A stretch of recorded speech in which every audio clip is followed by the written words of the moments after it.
Rajshahi college বাংলাদেশের রাজশাহী শহরে অবস্থিত একটি শিক্ষা প্রতিষ্ঠান। 1873 সালে এই কলেজটি প্রতিষ্ঠিত হয়। ঢাকা কলেজ ও চট্টগ্রাম কলেজের পরে রাজশাহী কলেজ বাংলাদেশের তৃতীয় প্রাচীনতম কলেজ। জাতীয় বিশ্ববিদ্যালয়ের অধিভুক্ত স্নাতক ও স্নাতকোত্তর স্তরের 685টি কলেজের 2015 সালের তথ্যের ভিত্তিতে রাজশাহী কলেজ বাংলাদেশের সেরা কলেজ। বাংলাদেশে এই কলেজ হতেই সর্বপ্রথম মাস্টার্স ডিগ্রি প্রদান করা শুরু হয়। কলেজটি রাজশাহী শহরের কেন্দ্রস্থলে রাজশাহী কলেজিয়েট স্কুলের পাশে অবস্থিত। এই প্রাচীন কলেজের পাশে অবস্থিত হবার কারণে স্কুলটির নাম কলেজিয়েট রাখা হয়েছিল। এটি বাংলাদেশ জাতীয় বিশ্ববিদ্যালয়ের অধীনে মাস্টার্স ও সম্মান ডিগ্রি প্রদান করে থাকে।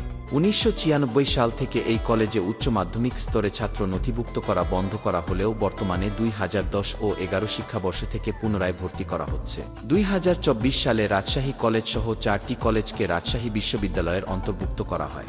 রাজশাহী কলেজ এর ইতিহাস ও পটভূমি। শিক্ষানগরী হিসেবে রাজশাহী মহানগরীর গোড়াপত্তন হয় 1828 সালে বাউলিয়া ইংলিশ স্কুল প্রতিষ্ঠার মধ্য দিয়ে। প্রতিষ্ঠানটি তদানীন্তন পূর্ব বাংলায় আধুনিক শিক্ষার ইতিহাসে পথপ্রদর্শক হয়ে উঠেছিল। মূলত ইংরেজি শিক্ষার প্রতিস্থাপনা ও প্রসারকল্পে সে সময় রাজশাহীতে কর্মরত ইংরেজ কর্মকর্তা ও স্থানীয় গণ্যমান্য ব্যক্তিবর্গের প্রচেষ্টায় প্রতিষ্ঠিত হয় বাউলিয়া ইংলিশ স্কুল। সেদিনের সে ক্ষুদ্র বাউলিয়া ইংলিশ স্কুল 1836 সালে প্রাদেশিক সরকার জাতীয়করণ করলে এ স্কুলটি রাজশাহী জেলা বা জেলা স্কুল নামে পরিচিত। এই বিদ্যালয় রাজশাহী কলেজিয়েট স্কুল হিসাবে এখন পরিচিত। সে স্কুলের ছাত্রদের উচ্চতর শিক্ষার জন্য একটি কলেজ প্রতিষ্ঠার প্রয়োজনীয়তা দেখা দেয় রাজশাহী অঞ্চলের অধিকাংশ বিশিষ্ট নাগরিকদের সমন্বিত প্রচেষ্টা ও আবেদনের প্রেক্ষিতে 1873 সালে জেলা স্কুলকে উচ্চ মাধ্যমিক কলেজের মর্যাদা দেয়া হয় এবং একই বছর 5 জন হিন্দু ও 1 জন মুসলমান ছাত্রসহ মাত্র 6 জন ছাত্র নিয়ে কলেজিয়েট স্কুলের সঙ্গে চালু হয় উচ্চ মাধ্যমিক শ্রেণীর সম্মানের এফ.এ. First arts course. 1878 সালে এই কলেজকে প্রথম গ্রেড মর্যাদা দেয়া এবং কি রাজশাহী কলেজ কি নামে নামকরণ করার সাথে সাথে একে কলকাতা বিশ্ববিদ্যালয়ের অধিভুক্ত করে এখানে বি.এ. কোর্স চালু করা হলে উত্তরবঙ্গের সর্বপ্রথম এবং সর্বশ্রেষ্ঠ কলেজ হিসেবে প্রতিষ্ঠিত হয় রাজশাহী কলেজ। 1881 সালে এই কলেজে স্নাতকোত্তর শ্রেণীর উদ্বোধন করা হয় এবং 1883 সালে যোগ হয় বি.এল কোর্স।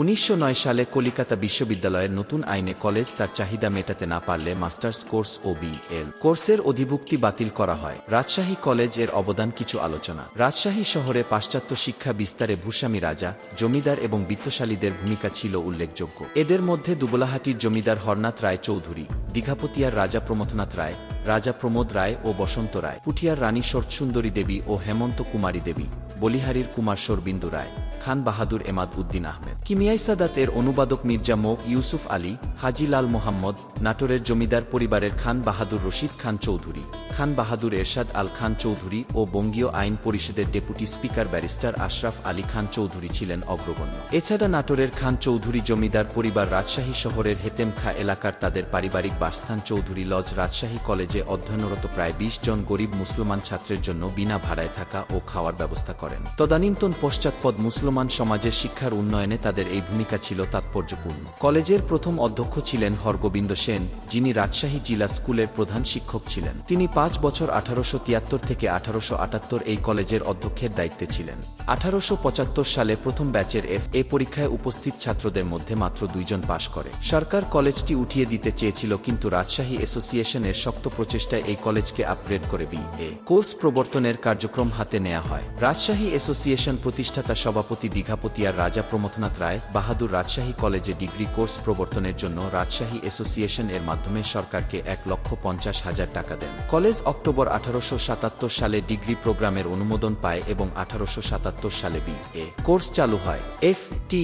ডাউডিং 1879 সালে অধ্যক্ষ হিসেবে যোগ দেন। 1904 সালে ফি ছাড়া সংস্কৃত বিষয়ে শিক্ষাদানের জন্য রাজশাহী কলেজ প্রশাসনের অধীনে মহারানী হেমন্ত কুমারী সংস্কৃত কলেজ প্রতিষ্ঠিত হয়। বলিহারের কুমার শরদিন্দু রায় এর আর্থিক সহায়তায় 1910 সালে রাজা কৃষ্ণেন্দু হল নির্মিত হয়। 1915 সালে কলেজ কর্তৃপক্ষ 57,145 টাকা ব্যয়ে পদার্থবিজ্ঞান ভবন নির্মাণ করে। রাজশাহী অ্যাসোসিয়েশনের উদ্যোগ এবং অধ্যক্ষ কুমুদিনীকান্ত ব্যানার্জির প্রচেষ্টায় মোট 6টি হোস্টেল নির্মিত হয়। 1922 সালে 3,53,863 টাকা ব্যয়ে 5টি এবং 1923 সালে 78,000 টাকা ব্যয়ে একটি দ্বিতল ছাত্রাবাস ভবন নির্মিত হয়। 1925-26 সেশনে 86,809 টাকা খরচে আর্টস বিল্ডিং এবং 1927 সালে কলেজের দক্ষিণ পার্শ্বে পদ্মা নদীর ধারে অধ্যক্ষের জন্য বাসভবন নির্মাণ করা হয়। এভাবে ধীরে ধীরে প্রায় 35 একর জায়গার উপর অন্যান্য ভবন নির্মিত হয়।